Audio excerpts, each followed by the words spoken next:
പ്രിയപ്പെട്ട പെങ്ങള്, പൊന്നുമോളെ, നീയാണ് അലംഭാവം കാണിക്കുന്നത്. പടച്ചവനെ ബാങ്ക് വിളിച്ചു കഴിഞ്ഞോ സർവ്വ ജോലികളും മാറ്റിവെച്ചിട്ട്, പടച്ചവനെ അധികം പെണ്ണുങ്ങളും ഉച്ചയ്ക്ക് കുളിക്കാറില്ല. അടുക്കളയിലെ ജോലിയായത് കാരണം പടച്ചവനെ അസറിന്റെ സമയം എല്ലാ ജോലികളും തീർന്നതിന് ശേഷം പടച്ചവനെ കുളിച്ചുരങ്ങിയിട്ട് ലോഹറും അസറും കൂടെ ഒരുമിച്ചടിക്കുന്ന പെണ്ണുങ്ങളുണ്ട്. പെങ്ങളെ, വേണ്ട പൊന്നുമോള്, വേണ്ട പൊന്നുമോള്, 5 വഖത്ത് നമസ്കാരം അല്ലാഹുവിന്റെ പള്ളിയിൽ നിന്ന് ബാങ്ക് വിളിച്ചു കഴിഞ്ഞോ എന്ത് ജോലിയിലാണെങ്കിലും ചില പെണ്ണുങ്ങൾ പറയും, ഉസ്താദേ കുളിക്കാതെ എങ്ങനാ നിസ്കരിക്കുന്നത്? പൊന്നുമോളെ, ശരീരത്തിലെ വേർപ്പൊന്ന് കഴുകിക്കളയോ. പെട്ടെന്ന് കൈകാലുകൾ കഴുകിയിട്ട് പെട്ടെന്ന് പോയി അവ്വല് വഖത്തിൽ തന്നെ നമസ്കരിക്കുന്ന ശീലമുണ്ടാക്കിയെടുത്തോ. അതുകൊണ്ട് എന്റെ പ്രിയമുള്ളവരോട് പറയുകയാ, മരണസമയം മോശമാകുന്ന ഒന്നാമത്തെ വിഭാഗം നിസ്കാരത്തിൽ അലംഭാവം കാണിക്കുന്നവരാ. രണ്ടാമത്തെ വിഭാഗം ഏതെന്നറിയോ? അല്ലാഹുവിന്റെ റസൂല് പറയുന്നു, സ്വഹാബാ, രണ്ടാമത്തെ വിഭാഗം ഏതെന്നറിയോ? രണ്ടാമത്തെ വിഭാഗം ഏതെന്നറിയോ? അല്ലാഹുവിന്റെ പള്ളിയിൽ നിന്ന് ഒരു ദിവസം 5 നേരം വിളിക്കുന്ന ഒരു വിളിയുണ്ട്,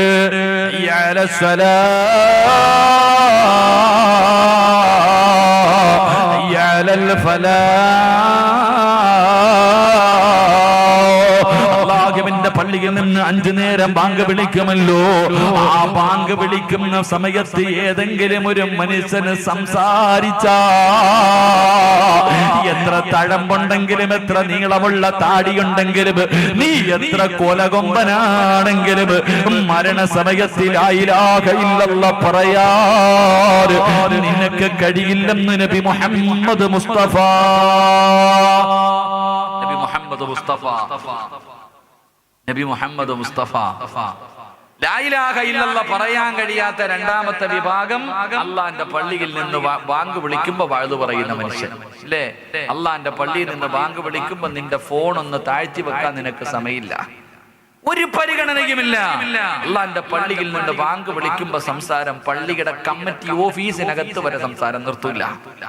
അള്ളാന്റെ പള്ളിക്കകത്ത് ബാങ്ക് വിളിക്കുമ്പോ കമ്മിറ്റി ഓഫീസിനകത്ത് പോലും പള്ളിക്കകത്തിരുന്നിട്ട് പോലും അള്ളാഹുബെ സംസാരം. അള്ളാഹു നമുക്ക് ഈമാൻ തരുമാറാകട്ടെ. അള്ളാഹു ഈമാൻ തരുമാറാകട്ടെ. സാരം നീ രക്ഷപ്പെടൂല വാപ്പാ, നീ രക്ഷപ്പെടൂല.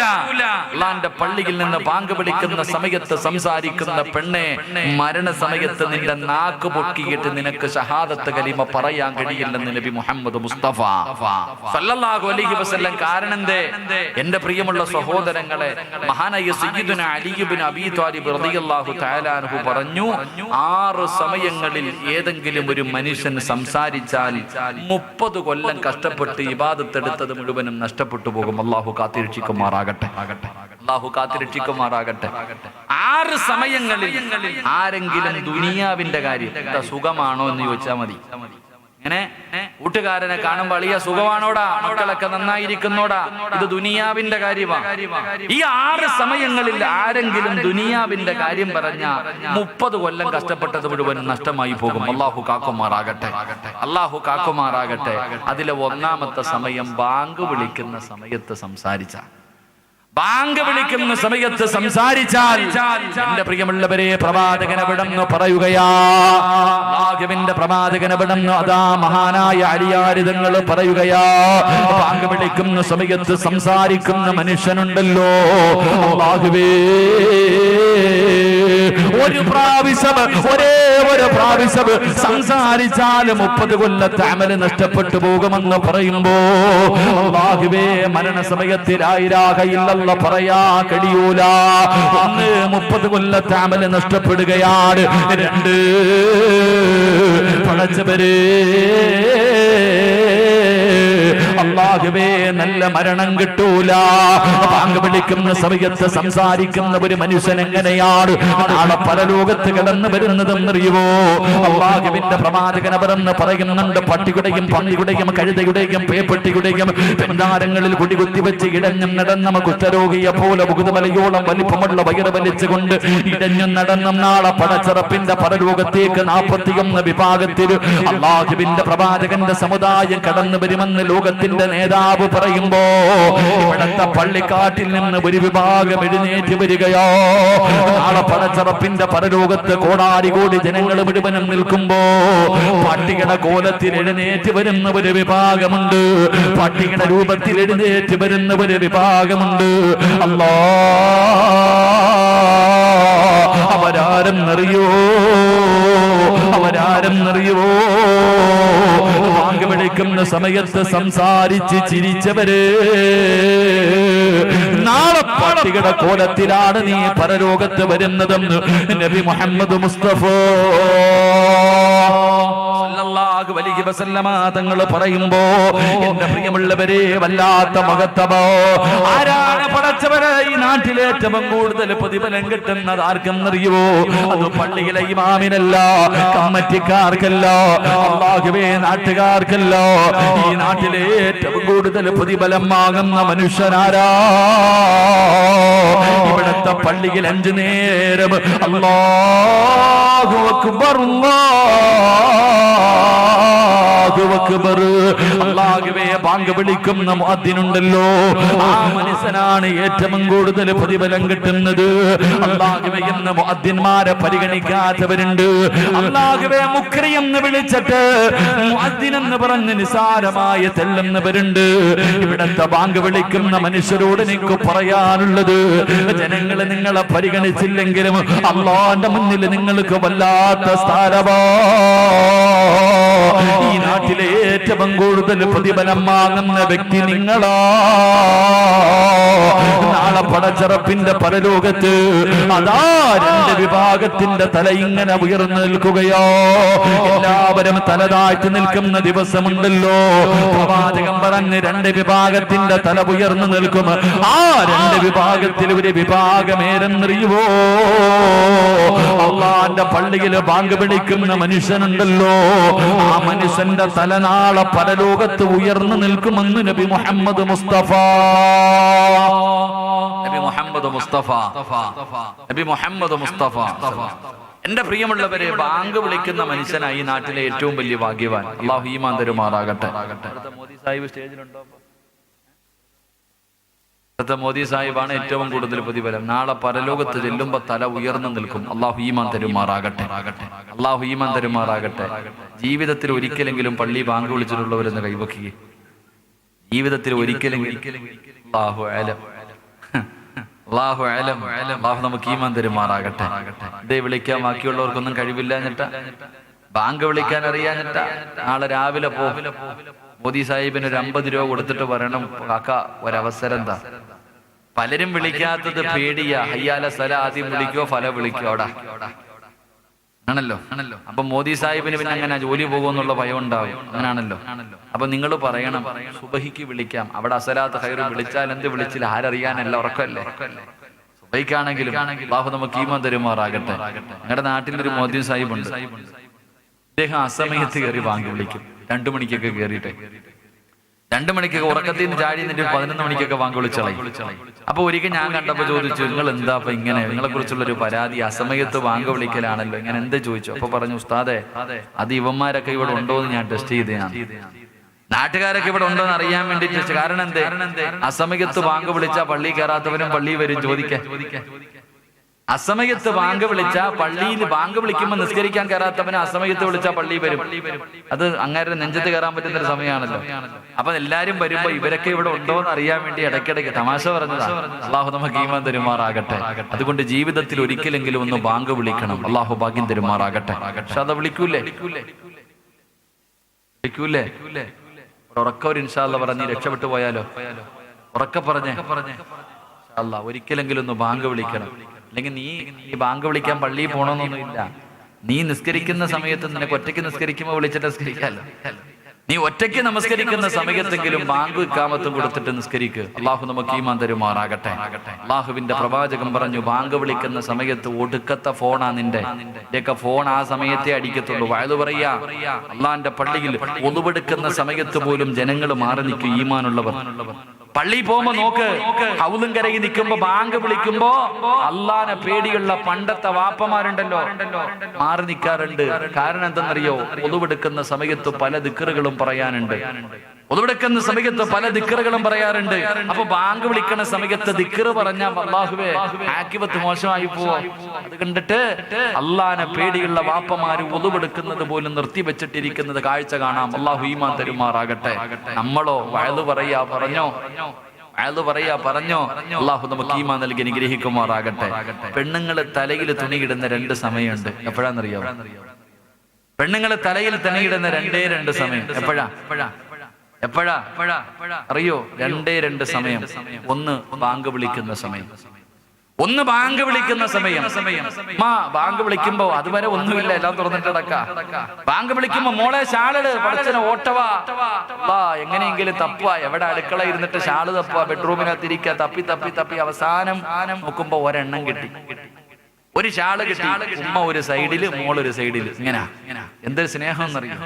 ഉള്ളത് കൊണ്ട് 2 പേരും അഡ്ജസ്റ്റ്. ലാ ഇലാഹ ഇല്ലല്ലാഹ് കഴിഞ്ഞു, ഒരു തറയിൽ കളഞ്ഞിട്ട് വീണ്ടും പഴയ കോലം. ഇതാ അവസ്ഥ. അല്ലാഹു ഈമാൻ തരുമാറാകട്ടെ. 2ാമത് പെണ്ണുങ്ങൾ തലയിൽ തുണി ഇടുന്ന സമയം പള്ളിയിലെ ഹതീബിനെ കാണുമ്പോഴാണ്. തന്നെ പള്ളിയിലെ ഉസ്താദ് വീടിന്റെ അതിലേക്കൂടെ ഒന്ന് പോയാ പടച്ചോനെ അല്ലായെ പേടിയില്ല, ഉസ്താദിനെ പേടി. അല്ലായെ പടച്ച റബ്ബിനെ നിനക്ക് പേടിയില്ല. അപ്പൊ നീ ഉസ്താദെ കാണുമ്പോ അല്ലാഹു ഞാനൊരിക്കൽ ഒരു കല്യാണത്തിന് പോയി, ഞാൻ ഇങ്ങനെ ചിന്തിച്ചു പടച്ചോനെ വേണ്ടായിരുന്നു. ഉസ്താദന്മാരൊക്കെ ഇരിക്കുന്നു പറയാൻ കഴിയില്ല. ഞാനൊരു കല്യാണത്തിന് പോയപ്പോ ഒരു താത്ത സാരി ഉടുത്തിട്ട് ഇങ്ങനെ നിൽക്കുക, ചെറുപ്പക്കാര് മുഴുവൻ ഇങ്ങനെ കണ്ടുകൊണ്ടിരിക്കുക. താത്താടെ വയറിങ്ങനെ കണ്ടുകൊണ്ടിരിക്കുക. അപ്പോഴാണ് ഞാൻ കയറി ചെല്ലുന്നത്. ഞാൻ കയറി ചെന്നപ്പോഴത്തേക്കും ചെറുപ്പക്കാർക്കൊക്കെ വലിയ സന്തോഷം. അളിയ നോക്കടാ. ഞാൻ വിചാരിച്ചു എന്തേ പടച്ചോനെ അത്ഭുതം, നോക്കടാ എന്ന് പറഞ്ഞ വല്ലാത്ത ഉത്സാഹം. എന്താ സത്യത്തിൽ ഞാൻ കയറി ചെന്നപ്പോ ഈ താത്ത സാരിയുടെ തുമ്പെടുത്ത് തലയിലിട്ട്. അപ്പൊ പിന്നെ ഇവിടെ മുഴുവനും അങ്ങ് തുറന്നു. അപ്പൊ ഉസ്താദ് പോയതാ നല്ലതല്ലേ. ആകെ അല്പം വയറും കാണിച്ചുകൊണ്ടിരിക്കുവായിരുന്നു. ഞാൻ ചെന്നപ്പോഴത്തേക്ക് ഉള്ളതും കൂടെ തുറന്ന് കാണിച്ചു. കാരണം എന്റെ കട തലയിൽ തുണി ഇട്ടതാ. ഞാൻ ചിന്തിച്ചു പടച്ചോനെ ഇവിടെ ഇടണ്ടായിരുന്നു. കാരണം എന്റെ പ്രിയപ്പെട്ട സഹോദരങ്ങളെ, അല്ലായ എല്ലാം നമ്മളൊന്ന് ചിന്തിക്കുക. അല്ല എല്ലാം കണ്ടുകൊണ്ടിരിക്കല്ലേ. എടാ അല്ല എല്ലാം കാണുന്നു എന്ന് എനിക്ക് നിങ്ങൾക്കും അറിയാം. എന്നിട്ടും തെറ്റ് ചെയ്താൽ അതിന്റെ അർത്ഥം എന്തെന്നറിയാം? അല്ല ഉണ്ടാ എനിക്കിവിടെ എന്തുവാ? അതന്നെ അല്ല കാണുന്ന. നിങ്ങൾ ആലോചിക്കേ, നമ്മൾ എന്തെങ്കിലും ഒരു തെറ്റ് ചെയ്തുകൊണ്ടിരിക്കുമ്പോ വീട്ടിലേക്ക് ആരെങ്കിലും കയറി വന്നാൽ പെട്ടെന്ന് മാറും. കാരണം എന്താ? ആ വരുന്നവൻ ആലോചിക്കേ അല്ലാനെ തരം താഴ്ത്തുവാ. നിന്റെ വീട്ടിൽ നീ ഒരു എന്തെങ്കിലും ചെയ്തുകൊണ്ടിരിക്കുമ്പോ ആരെങ്കിലും കയറി വന്നാൽ കാണുമെന്ന് പറഞ്ഞിട്ട് നീ മാറുന്നു. എന്നാൽ അല്ല ഇതൊക്കെ ലൈവായി കണ്ടോണ്ടിരിക്കുക. അതില്ല. അല്ലാഹുവിനെ എങ്ങനെയും തരം താഴ്ത്തരുത്, രക്ഷപ്പെടൂല എന്ന് നബി മുഹമ്മദ് മുസ്തഫ. സാധാരണ ഒരു മനുഷ്യന്റെ പരിഗണന പോലും അല്ലാഹുവിന് നൽകാത്തവർ. എന്റെ പ്രിയപ്പെട്ടവരെ, അല്ലാഹു കണ്ടാ എനിക്കിവിടെ ഒന്നുമില്ല എന്നതിന്റെ അർത്ഥമാണ് നീ അല്ല കണ്ടുകൊണ്ടിരിക്കുക നീ ചെയ്യുന്നത്. അല്ലാഹു നമ്മളെ കാത്തിരക്ഷിക്കുമാറാകട്ടെ. അതുകൊണ്ട് പ്രവാചകൻ അവിടെന്ന് പറയുകയാണ്, മരണസമയത്തിൽ ലാ ഇലാഹ ഇല്ലല്ലാഹ് എന്ന് പറയാൻ കഴിയാത്ത 2ാമത്തെ വിഭാഗം ആരെന്നറിയുവോ?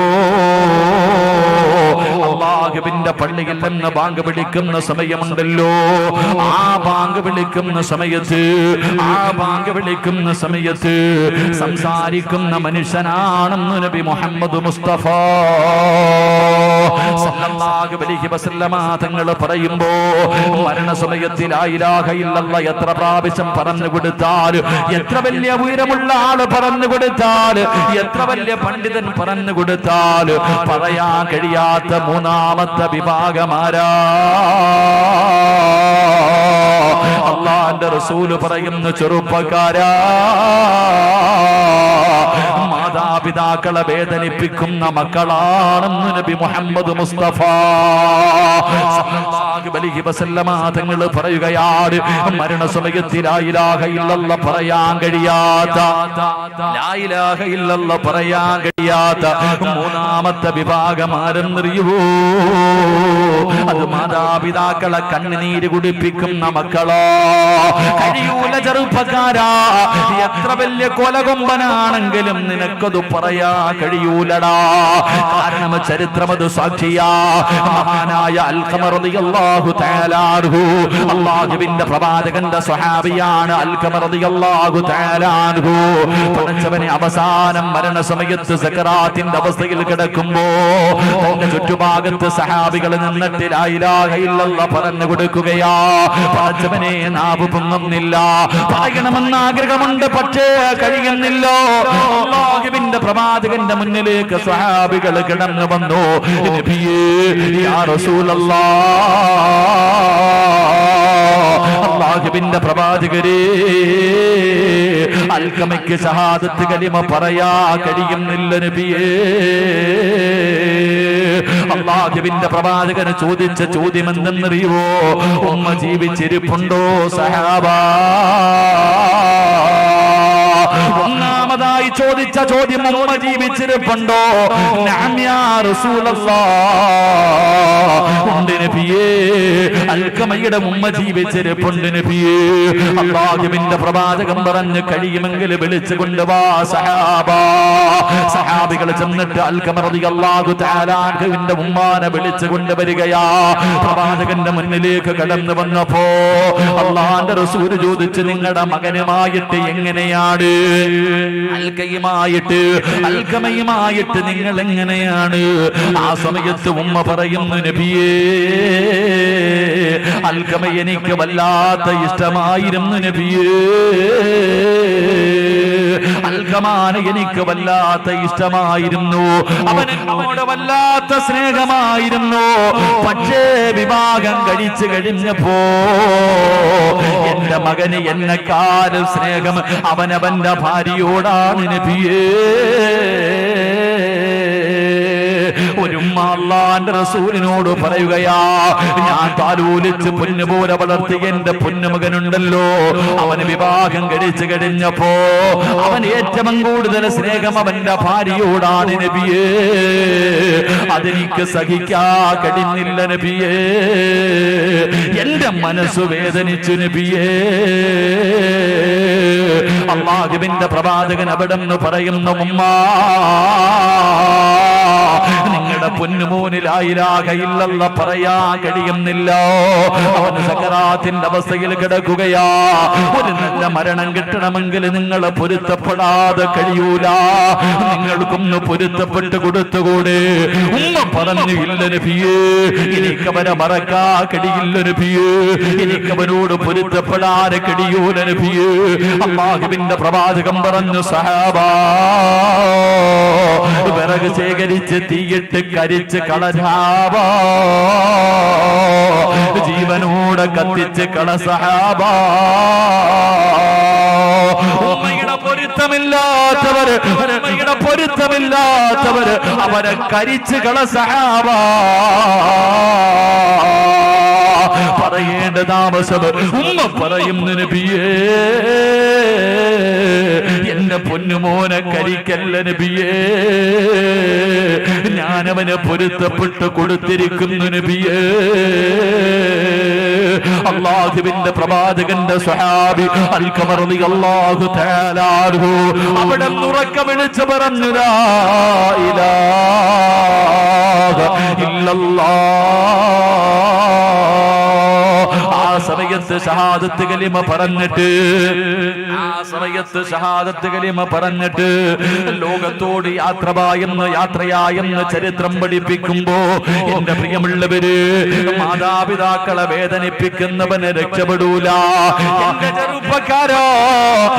ചെറുപ്പക്കാരാ, അവന്റെ വില എന്തേ നിനക്ക് മനസ്സിലാക്കാൻ കഴിയാത്തത്?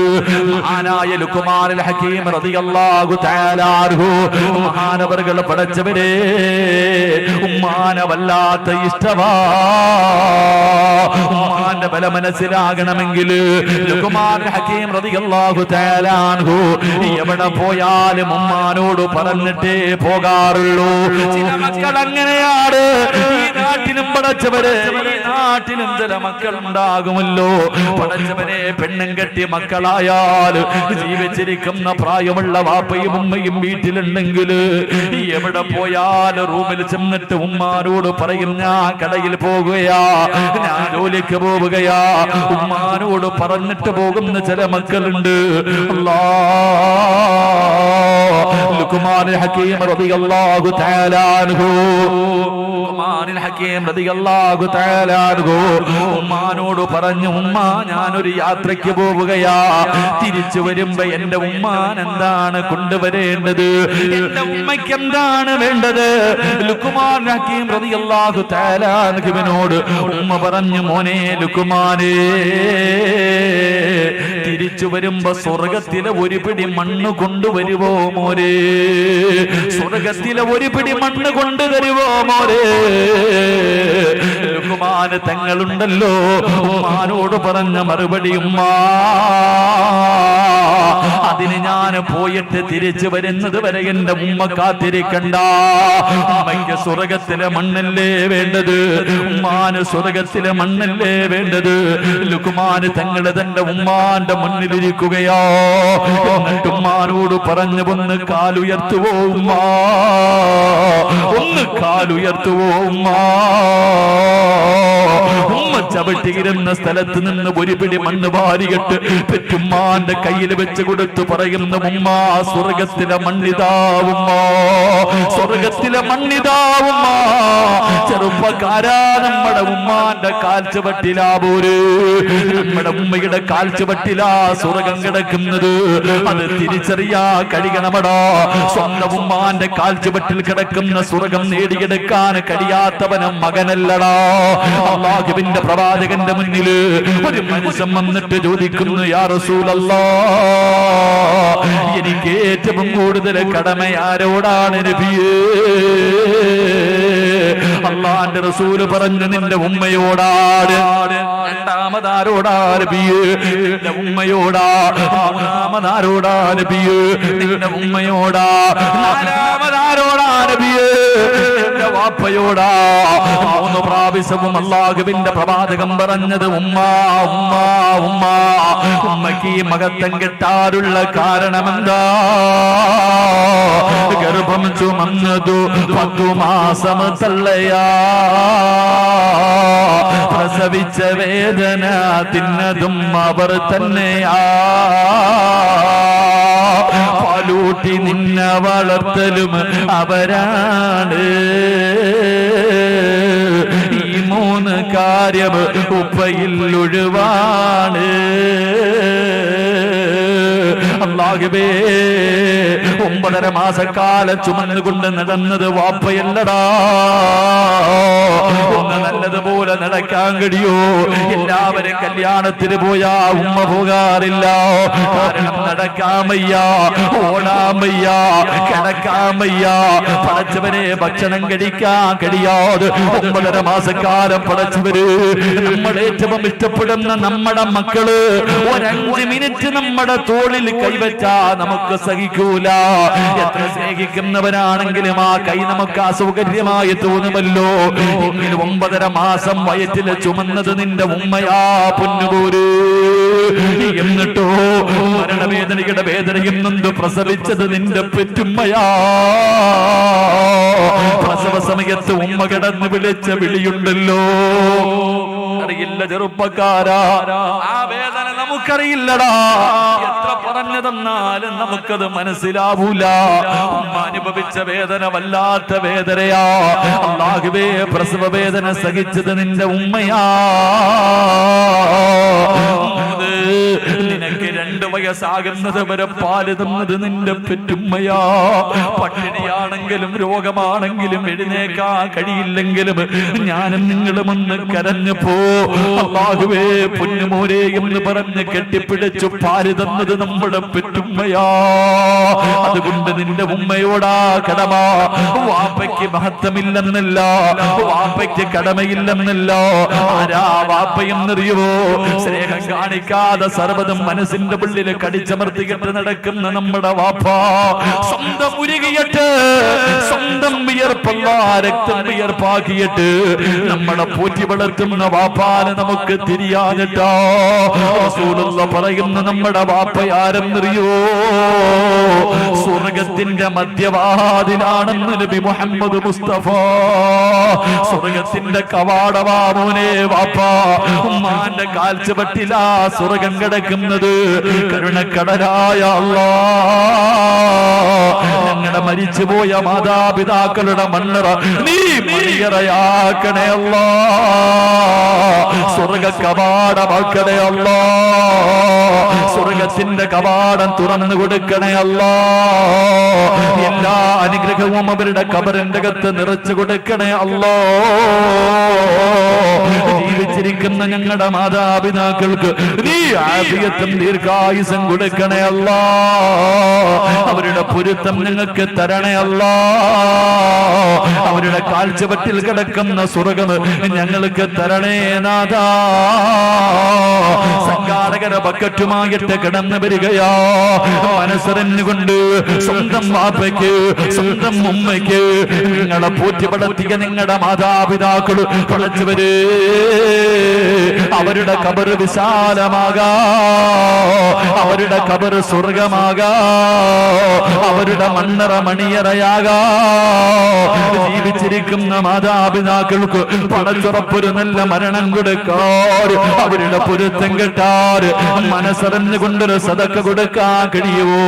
അല്ലാഹുവേ അല്ലാഹുവേ, ആരെല്ലാം ഒരു നല്ല സദക്ക കൊടുക്കുന്നു അവരുടെ മാതാപിതാക്കളുടെ മണ്ണറ നീ മണിയറയാക്കണേ തമ്പുരാനെ, നീ മണിയറയാക്കണേ റഹ്മാനെ.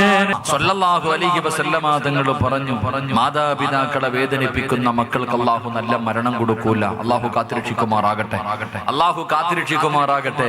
എന്റെ പ്രിയമുള്ള സഹോദരങ്ങളെ, 5 കാര്യങ്ങളിൽ നോക്കിയിരിക്കൽ ഇബാദത്തിന്റെ കൂലിയാണെന്ന് നബി മുഹമ്മദ് മുസ്തഫ സല്ലല്ലാഹു അലൈഹി വസല്ലമ തങ്ങൾ പറഞ്ഞു. 5 കാര്യങ്ങളിൽ നോക്കിയിരുന്നാൽ മതി പ്രതിഫലം, ഇബാദത്തിന്റെ പ്രതിഫലം. 5 കാര്യങ്ങളിലേക്ക് നോക്കിയിരുന്നാൽ ഇബാദത്തിന്റെ പ്രതിഫലം. ഒന്നാമതായിട്ട് അല്ലാഹുവിന്റെ റസൂൽ പറയുകയാ, ഇബാദത്തിന്റെ പ്രതിഫലം കിട്ടുന്ന ഒന്നാമത്തെ കാര്യം എന്തെന്നറിയോ?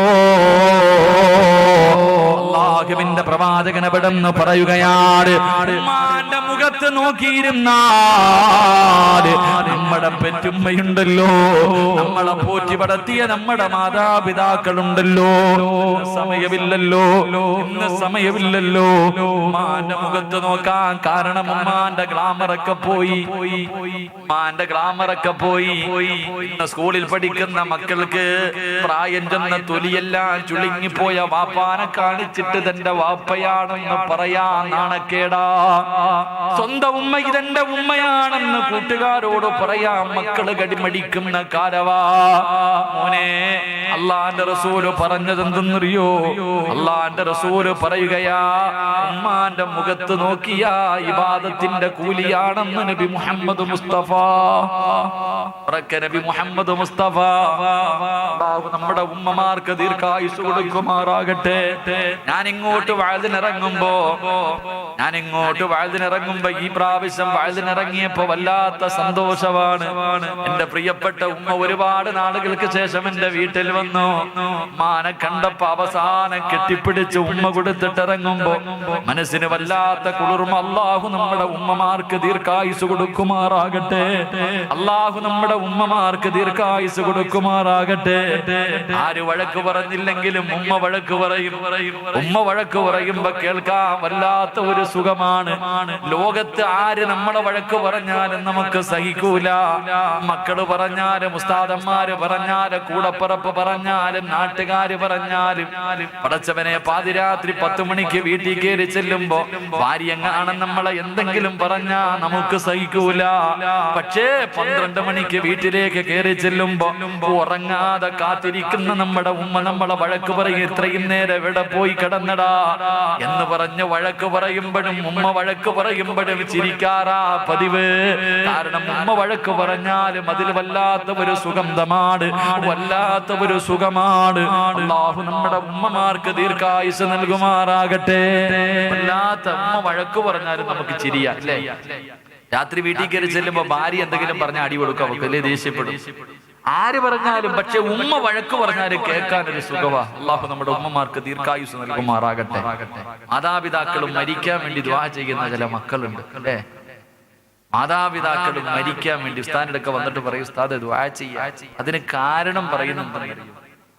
മാതാപിതാക്കള് കടന്ന് വേദന തിന്നുന്നത് കണ്ടിട്ട് സഹിക്കുന്നില്ല ഉസ്താദെ. പറയണേട്ടാ വിചാരിക്കും ഇവനാ സഹിക്കുന്നേ. പറയണ കേട്ടാ വിചാരിക്കും ഇവനെ സഹിക്കണേ. മനുഷ്യ, ആ മനുഷ്യൻ വേദന സഹിച്ചാൽ അള്ളാഹു ആ മനുഷ്യന്റെ പാപം പുറത്തു കൊടുക്കുമെന്ന് നബി മുഹമ്മദ് മുസ്തഫ. എങ്ങനെ കഴിയുന്നടാ സ്വന്തം ഉപ്പായും ഉമ്മായും മരിക്കാൻ ദുആ ചെയ്യാൻ? എത്ര മക്കളും രോഗം പിടിച്ചിട്ട് കിടന്ന് മലമൂത്ര വിസർജനം നടത്തുന്ന മാപ്പയാണെങ്കിൽ രാത്രി വീട്ടിൽ കയറി ചെല്ലുമ്പോ മോനെ എന്നുള്ളൊരു വിളിയുണ്ടല്ലോ. ലോകത്ത് നമ്മളെ മോനെ എന്ന് വിളിക്കാൻ നമ്മുടെ ഉപ്പയും ഉമ്മയും മാത്രമേ ഉള്ളൂ. അതില്ലാതാകുമ്പോഴേ അതിന്റെ വേദന നമുക്കറിയൂ. അള്ളാഹു നമുക്ക് ഈമാൻ തരുമാറാകട്ടെ. റസൂലുള്ളാഹി തങ്ങൾ പറഞ്ഞു, ഉമ്മാന്റെ മുഖത്ത് നോക്കൽ ഇബാദത്താണെന്ന് നബി മുഹമ്മദ് മുസ്തഫ. നബി മുഹമ്മദ് മുസ്തഫ. 2, അള്ളാഹുവിന്റെ ഖുർആൻ, വിശുദ്ധമായ ഖുർആൻ, പരിശുദ്ധമായ ഖുർആൻ. ആ ഖുർആനിൽ നോക്കിയിരുന്നാൽ ഇബാദത്തിന്റെ കൂലിയുണ്ടെന്ന് നബിയുനാ റസൂലുള്ളാഹി. 3, അള്ളാഹുവിന്റെ പരിശുദ്ധമായ കഅബാലയം. അള്ളാഹുവിന്റെ കഅബാലയം അതിങ്ങനെ നോക്കിക്കൊണ്ടിരുന്നാൽ ഇബാദത്തിന്റെ കൂലിയുണ്ടെന്ന് നബി മുഹമ്മദ് മുസ്തഫ. 4, സംസം വെള്ളത്തിൽ നോക്കൽ ഇബാദത്തിന്റെ കൂലിയ. അതുകൊണ്ട് ആ സംസം വെള്ളം നോക്കിയിട്ട് കുടിക്കണമെന്ന് പറയുന്നത്. സംസം വെള്ളത്തിൽ ഇങ്ങനെ നോക്കിയിട്ട് വേണം കുടിക്കാൻ. നോക്കിക്കൊണ്ടിരിക്കണമെന്നല്ല, അത് നോക്കിയിട്ട് കുടിക്കണം. അതിന് ഇബാദത്തിന്റെ കൂലിയുണ്ട്. 5, ആലിമീങ്ങളുടെ മുഖത്ത് നോക്കൽ ഇബാദത്തിന്റെ കൂലിയ. അള്ളാഹു നമുക്ക് ഈമാൻ തരുമാറാകട്ടെ. അള്ളാഹു നമുക്ക് ഈമാൻ തരുമാറാകട്ടെ. അള്ളാഹു മരിക്കുന്നതിന് മുമ്പ് പരിശുദ്ധമായ കഅബാലയത്തിൽ ചെന്ന് ഉംറ ചെയ്യാൻ, ഹജ്ജ് ചെയ്യാൻ അള്ളാഹു നമുക്കൊക്കെ ഭാഗ്യം തരുമാറാകട്ടെ. എനിക്കും പോകണമെന്ന് ആഗ്രഹമുണ്ട്. ഈ പ്രാവശ്യം ഇൻഷാ അല്ലാഹ് വെക്കേഷന്റെ സമയത്ത് ഉംറയ്ക്ക് പോകണമെന്ന് ആഗ്രഹമുണ്ട്. നിങ്ങളൊക്കെ ഒന്ന് ദുആ ചെയ്ത് സഹായിക്കണം. പോകാൻ ആയുസ് വേണമല്ലോ, ആരോഗ്യം വേണമല്ലോ, അള്ളാഹുവിന്റെ വിളി ഉണ്ടാകണമല്ലോ. അതുകൊണ്ട് പോകണമെന്ന് ആഗ്രഹമുണ്ട്. ഇൻഷാ അല്ലാഹ് ദുആയൊക്കെ ചെയ്യണം. അള്ളാഹു ഭാഗ്യം തരുമാറാകട്ടെ. അള്ളാഹു ഭാഗ്യം തരുമാറാകട്ടെ. ഓസിന് വേണ്ട, ഞാനവിടെ ചെന്നാൽ നിങ്ങൾക്ക് ദുആ ചെയ്യാം. ഞാനവിടെ ചെന്ന് നിങ്ങൾക്ക് ദുആ ചെയ്യാം. ഇൻഷാ അല്ലാഹ് ആരെങ്കിലൊക്കെ താല്പര്യമുള്ളവരുണ്ടെങ്കിൽ ഇൻഷാ അല്ലാഹ് സംഘാടകരുടെ കയ്യിൽ നമ്പറുണ്ട്. നമുക്ക് ഈ കമ്മീഷന്റെ പണി അങ്ങനത്തെ പരിപാടിയൊന്നും ഇല്ല. ഉണ്ടെങ്കിൽ കൂടെ കൂടുക. അള്ളാഹു എല്ലാവരെയും അവിടെ എത്തിക്കുമാറാകട്ടെ. അതുകൊണ്ട് പ്രവാചകൻ ഉമ്മാന്റെ മുഖത്ത് നോക്കിയ ഇബാദത്തിന്റെ കൂലിയുണ്ടെന്ന് നബി മുഹമ്മദ് മുസ്തഫ സല്ലല്ലാഹു അലൈഹി വസല്ലം. അള്ളാഹു നമുക്ക് ഈമാൻ തരുമാറാകട്ടെ. അള്ളാഹു നമുക്ക് ഈമാൻ തരുമാറാകട്ടെ. പ്രവാചകൻ പറഞ്ഞു, അള്ളാഹുവിന്റെ റസൂൽ സല്ലല്ലാഹു അലൈഹി വസല്ലം തങ്ങൾ പറഞ്ഞു, 3 തെറ്റ് ചെയ്യുന്നവന് മരണത്തിന് ശേഷമല്ല ശിക്ഷ. 3 പാപം ചെയ്യുന്നവന് മരണത്തിന് ശേഷമല്ല ശിക്ഷ. ഈ ദുനിയാവി വെച്ച് തന്നെ അള്ളാഹു ശിക്ഷ കൊടുക്കുമെന്ന് നബി മുഹമ്മദ് മുസ്തഫ സല്ലല്ലാഹു അലൈഹി വസല്ലമ തങ്ങള് അള്ളാഹുവിന്റെ പ്രവാചകൻ പറയുന്നു, ഈ ദുനിയാവിൽ വെച്ച് തന്നെ ശിക്ഷ കിട്ടുന്ന പല പാപങ്ങളുണ്ട്. 3 പാപങ്ങൾ ചെയ്യുന്നവർക്ക് ദുനിയാവിൽ വെച്ച് തന്നെ മരിക്കുന്നതിന് മുമ്പ് അള്ളാഹു ശിക്ഷ കൊടുക്കും. അതിലെ 1ാമത്തെ വിഭാഗം ആരെന്നറിയുവോ? ഈ സദസ്സിൽ ഇരിക്കുന്ന ഏതെങ്കിലും ഒരു ഇൻസാന്, ഏതെങ്കിലും ഒരു മുസ്ലിം തന്റെ മാതാപിതാക്കളുടെ മനസ്സ് വേദനിപ്പിച്ചിട്ടുണ്ടോ? മരിക്കുന്നതിന് മുമ്പ് അല്ലാഹു നിനക്ക് 3 ശിക്ഷ തരുമെന്ന് നബി മുഹമ്മദ് മുസ്തഫ സല്ലല്ലാഹു അലൈഹി വസല്ലമ തങ്ങൾ പറഞ്ഞു. മാതാപിതാക്കളുടെ മനസ്സ് വേദനിപ്പിച്ചിട്ടുള്ള, തല്ലണ്ട, ചീത്തവിടെ, മാതാപിതാക്കളുടെ മനസ്സിന് വേദനയുണ്ടാക്കുന്ന എന്തെങ്കിലും നീ ചെയ്തിട്ടുണ്ടെങ്കിൽ നിനക്ക് മരിക്കുന്നതിന് മുമ്പ് ഈ ദുനിയാവിൽ വെച്ച് തന്നെ അല്ലാഹു 3 ശിക്ഷ തരുമെന്ന് നബി മുഹമ്മദ് മുസ്തഫ നബി മുഹമ്മദ് മുസ്തഫ. അല്ലാഹു നമ്മളെ കാത്തിരക്ഷിക്കുമാറാകട്ടെ. 11 മണിയായി. നിർത്താൻ സമയമായോ? നിർത്താൻ സമയമായോ? ഇരിപ്പ് കണ്ടിട്ട് എനിക്ക് അങ്ങനെ തോന്നണം. നിർത്തണോ? എനിക്ക് നാളെ വയനാടാ പരിപാടി. ഒന്ന് ചുരം കയറണം. അതുകൊണ്ടാ അങ്ങ് വിട്ടാ രാവിലെ ആകുമ്പോഴത്തേക്ക് അവിടത്തെ. നിർത്താറായോ? ഈ 3 പാപം, 3 ശിക്ഷ ഏതാണെന്ന് പറഞ്ഞിട്ട് പിരിയാം ഇൻഷാ അല്ലാഹ്. ഇൻഷാ അല്ലാഹ് കേൾക്കാൻ താല്പര്യമുള്ളവർ കൈപൊക്കിക്കേ. അൽഹംദുലില്ലാഹ്. അല്ലാഹു ഈമാൻ തരുമാറാകട്ടെ. പ്രവാചകൻ സല്ലല്ലാഹു അലൈഹി വസല്ലമ തങ്ങൾ പറയുകയാ, മാതാപിതാക്കളെ മനസ്സ് വേദനിപ്പിക്കുന്ന എന്റെ പ്രിയപ്പെട്ട മക്കളോട്, എന്റെ പ്രിയപ്പെട്ട ഉമ്മമാരോട്, പെണ്ണന്മാരോട് അല്ലാഹുവിന്റെ റസൂൽ പറഞ്ഞു, നിനക്ക് ദുനിയാവിൽ വെച്ച് തന്നെ പടച്ചുറപ്പ് ശിക്ഷ തരികയാണ്. 1ാമത്തെ ശിക്ഷ എന്തെന്നറിയുവോ? നിന്റെ ആയുസ് അല്ലാഹു വെട്ടിച്ചുരുക്കുമെന്ന് നബി മുഹമ്മദ് മുസ്തഫ സല്ലല്ലാഹു അലൈഹി വസല്ലമ തങ്ങൾ പറയുമ്പോ എന്റെ പ്രിയപ്പെട്ട സഹോദരിമാരെ, ഭർത്താവിന്റെ കയ്യിൽ പിടിച്ചിട്ട് എന്ന് രാത്രി കരഞ്ഞു. ഉമ്മാനോട് പിണങ്ങി നടക്കുന്ന, വാപ്പയോട് വാശി കാണിച്ച് നടക്കുന്ന നിന്റെ ഭർത്താവിന്റെ കയ്യിൽ പിടിച്ചിട്ട് പറയണം, നിങ്ങൾ ഇന്ന് രാത്രി ഒന്ന് ഫോൺ വിളിക്കൂ, ഉപ്പാനെയും ഉമ്മാനെയും ഫോൺ വിളിച്ച് സംസാരിക്കൂ, ഇല്ലെങ്കിൽ അവരെ പോയി സലാം പറയാതെ ഞാൻ ഇനി പട്ടിണി കിടക്കും, ഭക്ഷണം കഴിക്കൂല. ഭർത്താവിന്റെ മുന്നിൽ സത്യാഗ്രഹം കടന്നോ പെണ്ണ്? ഇല്ലാതെ നീയും നിന്റെ ഭർത്താവിന്റെ കൂടെ കൂടിയ ആ മനുഷ്യനെ വെള്ളത്തുണിയിൽ പൊതിഞ്ഞിട്ട് കൊണ്ടുവരുന്ന ദിവസം വിദൂരമല്ലെന്ന് നബി മുഹമ്മദ് മുസ്തഫ. ഭർത്താവിന്റെ ജനാസ കാണാ തയ്യാറായിക്കോ. എന്റെ പ്രിയപ്പെട്ടവര്, മാതാപിതാക്കളോട് പിണങ്ങി നടക്കുന്ന മക്കള്, നിന്റെ മക്കളുടെ സ്നേഹം അല്ലാഹു നിനക്ക് ഒരുപാട് കാലം തരൂല. നിന്റെ ആയുസ് അല്ലാഹു വെട്ടിച്ചുരുക്കുകയാ. എന്റെ പ്രിയപ്പെട്ട ചെറുപ്പക്കാരോട് ഉമ്മ പറയുന്നതനുസരിക്കണേ മോര്. മാതാപിതാക്കള് പറയുന്നത്, പ്രത്യേകിച്ച് ഉമ്മ പറയുന്നത് കേൾക്കണേ മോര്. ഉമ്മ പോകണ്ട എന്ന് പറഞ്ഞാ പിന്നെ പോകരുത്. ഒരു സ്ഥലത്തേക്ക് പോകണ്ട എന്ന് പറഞ്ഞാ നീ അവിടെ പോകണ്ട എന്ന് പറഞ്ഞാ പോകരുത്. അല്ലാതെ ഉമ്മ പറഞ്ഞു ഫുട്ബോൾ കളി കാണാ പോകല്ലേടാ, ഉമ്മ ഞാൻ പോകുമെന്ന് പറഞ്ഞ് വാശി പിടിച്ച് പോകുന്നവരുണ്ട്, സിനിമയ്ക്ക് പോകുന്നവരുണ്ട്, ടൂറ് പോകുന്നവരുണ്ട്, ആവശ്യമില്ലാത്ത കാര്യങ്ങൾക്ക് പോകുന്നവരുണ്ട്. എങ്കിൽ അല്ലാഹു തരുന്ന ശിക്ഷ കേട്ടോ. അല്ലാഹുവേ, എന്റെ പ്രിയപ്പെട്ട ചെറുപ്പക്കാര്, എന്റെ പ്രിയപ്പെട്ട ഉമ്മ പെങ്ങന്മാര്, പെങ്ങള്, കാമുകന്റെ കൂടെ ഒളിച്ചോടുന്ന പെൺകുട്ടികള്, മാതാപിതാക്കളെ നാണം കെടുത്തിയിട്ട് പെണ്ണുങ്ങള് കാമുകന്റെ കൂടെ പോകുന്ന കാലവാ. കോടതിയുടെ വരാന്തയിൽ കിടന്ന് കാല് പിടിച്ചിട്ട് നെഞ്ചു പൊട്ടിയിട്ട് എത്ര കരഞ്ഞാൽ ഒരു കരുണയും കാണിക്കാത്ത യുവത്വേ, ഈ ചരിത്രം നിനക്ക് പാടപാടി. ഒളിച്ചോടി പോയവളുമാര് മുഴുവനും പുഴുത്തു ചാകാനുള്ള കാരണമെന്തെന്നറിയോ? ആത്മഹത്യ ചെയ്യാറുള്ള കാരണമെന്തെന്നറിയോ? പടച്ചവനെ, ഒരു കാലത്തും സമാധാനം കിട്ടാതെ ചത്തുപോകാറുള്ള കാരണമെന്തെന്നറിയോ? എന്റെ പ്രിയപ്പെട്ട പെങ്ങന്മാർക്ക്, ചെറുപ്പക്കാർക്ക് ഒരു ചരിത്രം പറഞ്ഞു തരാമടാ. എന്ത് മറന്നാലും മറക്കരുത്. വല്ല മാതാപിതാക്കളെ പൂറ്റി വളർത്തിയ മക്കളെ അതാ വിളിച്ചിറക്കി കൊണ്ടുവരുന്ന ചെറുപ്പക്കാരാ, അത് മുസ്ലിമാകട്ടെ അമുസ്ലിമാകട്ടെ, പെണ്ണുങ്ങളെ വിളിച്ചിറക്കി കൊണ്ടുവരുന്നത് ആണത്തമാണെന്ന് പലരും നിന്നോട് പറഞ്ഞു തന്നോ? എടാ, നിന്റെ ജീവിതത്തിലേക്ക് കടന്നു വന്നപ്പോ അവൾക്കൊരു വാപ്പയുണ്ടായിരുന്നടാ, അവൾക്കൊരു ഉമ്മയുണ്ടായിരുന്നടാ. അവരുടെ കണ്ണിൽ നിന്ന് ഒരു തുള്ളി കണ്ണീരെങ്ങാണം ഈ ഭൂമിയിൽ വീണ ഒരു കാലത്ത് നീ രക്ഷപ്പെടൂല. എന്റെ ചെറുപ്പക്കാർക്ക് ഞാനൊരു ചരിത്രം പറഞ്ഞു തരാ. അതിനെന്ന് പറയുന്ന ഒരു ചെറുപ്പക്കാരനുണ്ടായിരുന്നു. അല്ലാഹുവേ, ഉമ്മ മാത്രമേ ഉള്ളൂ, ഉമ്മ മാത്രമേ ഉള്ളൂ. ഒരു ദിവസം കൂട്ടുകാര് മുഴുവനും പറഞ്ഞു, ഫളിലേ, ഞങ്ങളെല്ലാവരും കൂടെ ഉംറയ്ക്ക് പോകുകയാ, നീയും കൂടെ ഞങ്ങളുടെ കൂടെ വരുന്നു. ഫളിലെന്ന് പറയുന്ന ചെറുപ്പക്കാരൻ പറഞ്ഞു, എന്റെ ഉമ്മയോട് ഞാൻ അനുവാദം ചോദിച്ചിട്ട് പറയാ. കൂട്ടുകാര് പറഞ്ഞു, നീ വരുന്നെങ്കിൽ നാളെ ഇന്ന സമയത്ത് നീ വരണമെന്ന് പറഞ്ഞിട്ട് കൂട്ടുകാര് മുഴുവനും പിരിയുകയാണ്. പടച്ചവരെ, ഫളിലെന്ന് പറയുന്ന ചെറുപ്പക്കാർ അല്ലാ തന്റെ വീട്ടിലേക്ക് കടന്നു ചെന്നിട്ട്, തന്റെ വീട്ടിലേക്ക് കടന്നു ചെന്നിട്ട് ഉമ്മാനോട് ചോദിക്കുന്നു, ഉമ്മാ, കൂട്ടുകാര് മുഴുവനും ഉംറയ്ക്ക് പോകുകയാ, ഞാനും കൂടെ പോകട്ടെ ഉമ്മ, ഞാനും കൂടെ പോകട്ടെ ഉമ്മ. ഉമ്മ പറഞ്ഞു, വേണ്ട മോര്, എന്റെ പൊന്നുമോൻ ഇപ്പൊ ഉംറയ്ക്ക് പോകണ്ട, പിന്നെ പോകാമെന്ന് ഉമ്മ അനുവാദം കൊടുത്തില്ലോ. എന്ന് പറയുന്ന ചെറുപ്പക്കാരൻ കൂട്ടുകാരുടെ മുന്നിലേക്ക് കടന്നു ചെന്നു. എന്റെ ഉമ്മ എനിക്ക് അനുവാദം തന്നില്ല. കൂട്ടുകാര് മുഴുവനും കളിയാക്കുകയാണ്, ഉംറയ്ക്ക് പോലും പോകാൻ നിന്റെ ഉമ്മ അനുവാദം തരുന്നില്ലല്ലോ. എല്ലാവരും കളിയാക്കിയിട്ട് തിരിച്ചു നടക്കുകയോ. എന്ന് പറയുന്ന ചെറുപ്പക്കാരൻ വീട്ടിലേക്ക് കടന്നു വന്നു. ഉമ്മാനോട് ചോദിച്ചു, എന്റെ കൂട്ടുകാര് മുഴുവനും ഉംറയ്ക്ക് പോയുമ്മ, ഞാനും കൂടെ പോകട്ടെ? ഉമ്മ പറഞ്ഞു, നിന്നോട് പോകണ്ട എന്നാണ് ഞാൻ പറഞ്ഞത്. പക്ഷേ ആ ചെറുപ്പക്കാരന് ദേഷ്യം വന്നു. വീടിന്റെ അകത്തേക്ക് കിടന്നു. അവിടെ നിന്ന് ചിന്തിച്ചു, അല്ലാഹ് ഉംറയ്ക്കാണല്ലോ, നല്ല കാര്യത്തിന് വേണ്ടിയാണല്ലോ, പാപം ചെയ്യാനല്ലല്ലോ.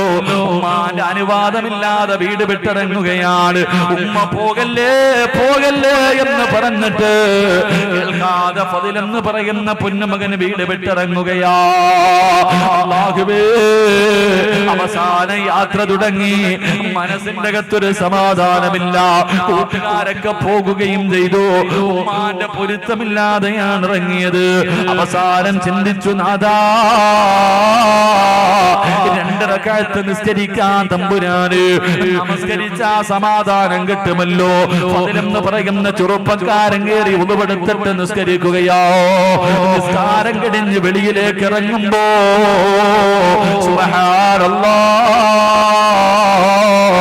നാട്ടുകാര് പള്ളിയിലേക്ക് ഓടി വന്നിട്ട് ഫദിലിനെ പിടിച്ച് കൈകാലുകൾ കെട്ടുകയാണ്. എല്ലാവരും തല്ലുകയാണ്. കാരണം എന്തെന്നറിയുമോ? അവിടെ ഒരു വലിയ മോഷണം നടന്നു. കള്ളനോടിയത് പള്ളിയുടെ ഭാഗത്തേക്കാണ്. സത്യത്തിൽ കള്ളനോടി രക്ഷപ്പെട്ട് കിടന്നു. ഫദിലാണ് കള്ളനെന്ന് കരുതിയിട്ട് നാട്ടുകാര് പിടിച്ച് കെട്ടുകയോ. കൊടുത്ത ശിക്ഷ എന്തെന്നറിയോ? ഇവനിനി ഒരിക്കലും മോഷ്ടിക്കാൻ പാടില്ല. ഇത് കരങ്ങളും അങ്ങ് വെട്ടിമുറിക്കുകയാണ്. പടച്ചവരെ, 2 കൈപ്പത്തികളും വെട്ടിമുറിച്ചു. 2 കാലും ഇവൻ നടക്കാൻ പാടില്ല. അവന്റെ കാല് 2ഉം വെട്ടിമുറിച്ചു. ഇവന് കാണാനിനി കണ്ണ് വേണ്ട. കണ്ണങ്ങ് ചൂടി നടക്കുകയാണ്. പടച്ചവനെ, ഒറ്റ ദിവസം കൊണ്ട് 2 കൈയും പോയി, 2 കാലും പോയി, 2 കണ്ണും പോയി. എല്ലാവരും കള്ള എന്ന് പറഞ്ഞ് തല്ലുമ്പോ അതിൽ വിളിച്ചു പറഞ്ഞു, എന്നെ കള്ള എന്ന് വിളിക്കല്ലേ. എന്റെ ഉമ്മാന്റെ വാക്ക് കേൾക്കാത്തതിന് അല്ലാഹു എനിക്ക് തന്ന ശിക്ഷയാ. കൊണ്ടുപോയി വലിച്ചെറിയുകയാണ്. അടിയോരത്ത് കൊണ്ട് വലിച്ചെറിഞ്ഞു. ഫദിലെന്ന് പറയുന്ന ചെറുപ്പക്കാരൻ അവസാനം അവിടെ കിടന്ന് മരണത്തോട് മല്ലടിക്കുകയാ. യാചിക്കുന്നു, എന്റെ ദുനിയാവ് നഷ്ടമായി, എന്റെ ആഖിറം കൂടെ നഷ്ടപ്പെടുത്തല്ലേ അല്ലാ. മരിക്കുന്നതിന് മുമ്പ് എനിക്ക് എന്റെ ഉമ്മാനോടൊന്ന് പൊരുത്തം ചോദിക്കാരാ. മരിക്കുന്നതിന് മുമ്പ് എന്റെ ഉമ്മാനോടൊന്ന് പൊരുത്തം ചോദിക്കാരാ. അള്ളാനെ ഓർത്തിട്ട് ആരെങ്കിലും എന്നെ ഒന്ന് സഹായിക്കുവോ? മലരാരണ്യത്തിന് വഴിയോരത്ത് കിടന്ന് യാചിക്കുകയാ. ഏതോ യാത്രക്കാര് അള്ളാന്റെ പേര് പറഞ്ഞിട്ട് യാചിക്കുന്നത് കണ്ടപ്പോ അവിടെ പറഞ്ഞ അടയാളം വെച്ചൊരു വീടിന്റെ മുന്നിൽ കൊണ്ടുവച്ചു. വീടിന്റെ കവാടം തുറന്നു. ഒരു പ്രായമുള്ള ഉമ്മ ഇറങ്ങി വന്നു. അവര് ചോദിച്ചു, ഉമ്മ, ഈ കിടക്കുന്ന ചെറുപ്പക്കാരനെ അറിയുമോ ഉമ്മ? ഉമ്മ നോക്കുമ്പോ രക്തത്തിൽ കുളിച്ച് കിടക്കുകയാ. അവന് കണ്ണില്ല, കൈയില്ല, കാലില്ല. ആരാണെന്ന് തിരിച്ചറിയാൻ കഴിയുന്നില്ലോ. ഉമ്മ പറഞ്ഞു, എനിക്കറിയില്ല. ഉമ്മാന്റെ ശബ്ദം കേൾക്കുമ്പോ ഫദില് വിളിക്കുന്നു, ഉമ്മ, ഞാനാടുമ്മ. ഉമ്മാടെ പൊന്നുമോന് ഫദിലാ ഉമ്മ. ഉമ്മയുടെ വാക്ക് കേൾക്കാതെ ഇറങ്ങിപ്പോയതിന് അല്ലാഹു എനിക്ക് തന്ന ശിക്ഷയാണുമ്മ. കള്ളുകുടിക്കാൻ പോയതല്ലടോ, വ്യഭിചരിക്കാൻ പോയതല്ലടോ, സിനിമയ്ക്ക് പോയവനല്ലടോ, കറങ്ങാൻ പോയവന്റെ കഥയല്ല, ഒളിച്ചോടിയവന്റെ കഥയല്ല.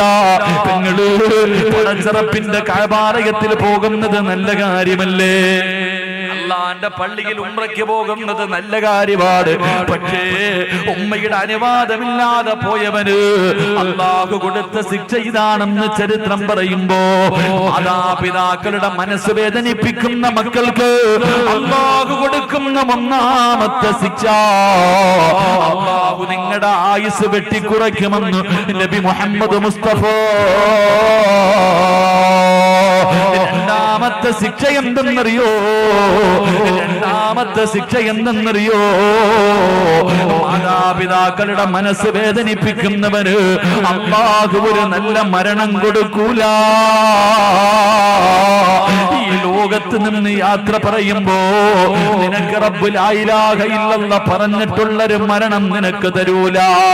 നിന്റെ അവസാനം മോശമോ, നിന്റെ അവസാനം മോശമോ, നിന്റെ ആഖിബത്ത് മോശമാകുമെന്ന് നബി മുഹമ്മദ് മുസ്തഫ.